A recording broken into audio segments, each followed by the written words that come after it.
The heart monitor pulsed steadily in the background as I looked straight at her. She didn't even blink.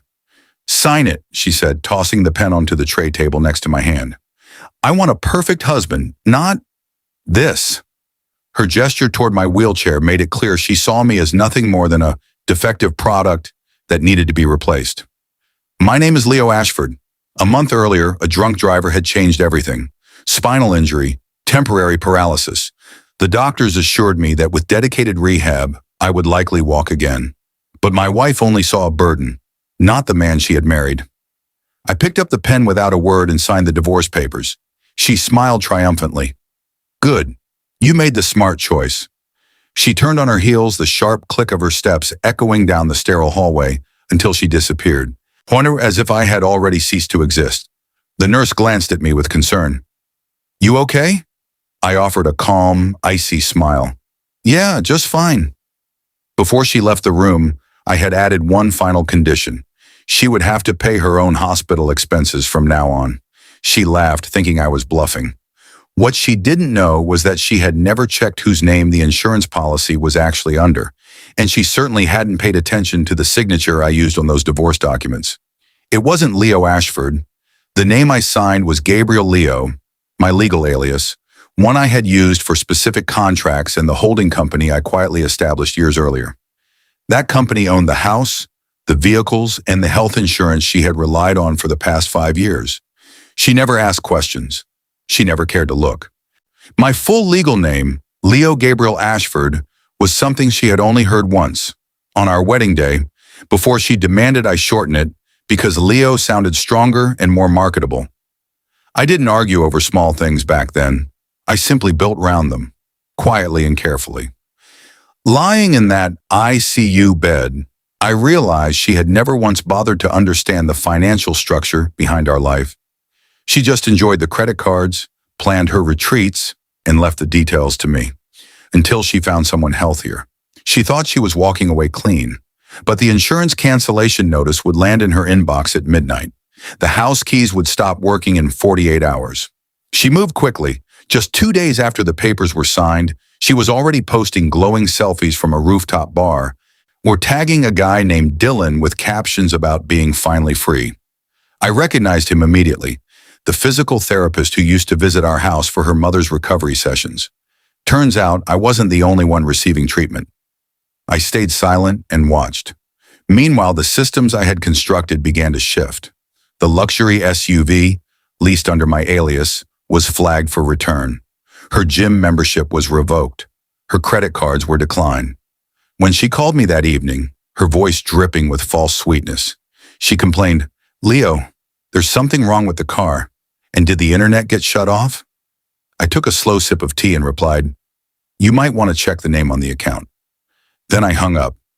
Real panic set in the next morning when a hotel receptionist informed her that her suite reservation had been voided. There she stood in her designer clothes with nowhere to go. I watched it all through the building's security feeds, because what she never realized was that the entire property belonged to Ashford Holdings, LLC, and I owned every inch of it. 2 weeks went by. The quiet began to unsettle her. A friend told me she had shown up at my old apartment, honking the horn like she used to do. No one answered. The following day, she was served papers at the gym, documents delivered from Ashford Holdings. Expecting a payout, she opened the envelope and found a foreclosure notice instead. The gifted condo she thought was hers had defaulted. The accounts behind it had been legally drained by the true owner. That night, I received a voicemail. "Hi, it's me. I think there's been some kind of mistake. Please call me." There was no mistake. By then, I had already moved to Seattle, settling into a new office in a penthouse, ready for a fresh chapter. She had called me a burden in a wheelchair, but she failed to understand that I had been the architect of the entire world she took for granted. Now that world was collapsing. She still hadn't connected the dots, that I had been the one covering her mother's private care and her sister's graduate tuition. She thought her charm was her currency. She had never seen the actual ledger. One morning, she posted a desperate story online. "Some people are just evil." It was the first time she had publicly acknowledged my existence since leaving me in the hospital. She tried calling again, this time without hiding her desperation. Leo, we need to talk.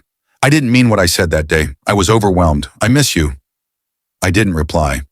Instead, I forwarded the voicemail to my lawyer, along with her earlier messages to Dylan. She hadn't realized that while I lay in that hospital bed, I had been recording every word. She hadn't realized I held power of attorney over the medical bills she assumed were simply taken care of.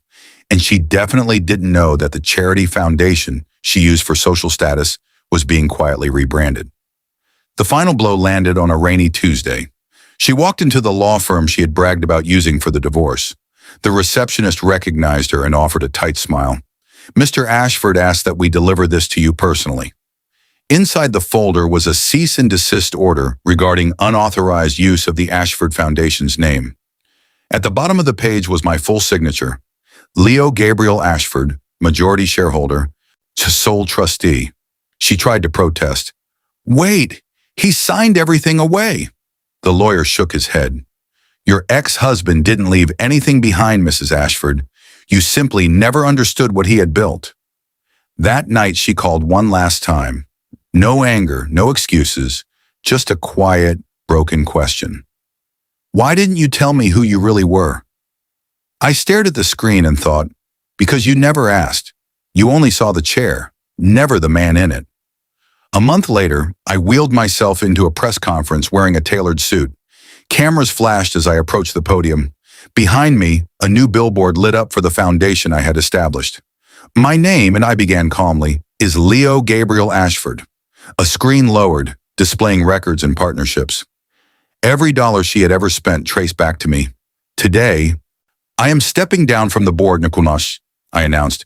My ex-wife will receive the remaining portion of her divorce settlement, which, per the audit of my various aliases, amounts to exactly zero. There were no screams, only a heavy silence, the kind that settles when an illusion finally shatters. She stood at the side of the stage, frozen. Not out of guilt, but from the crushing realization that she had never truly known me, and now she never would. Some men don't need to raise their voices to be heard. We simply wait. We build. And when the moment is right, we walk away without saying a single word.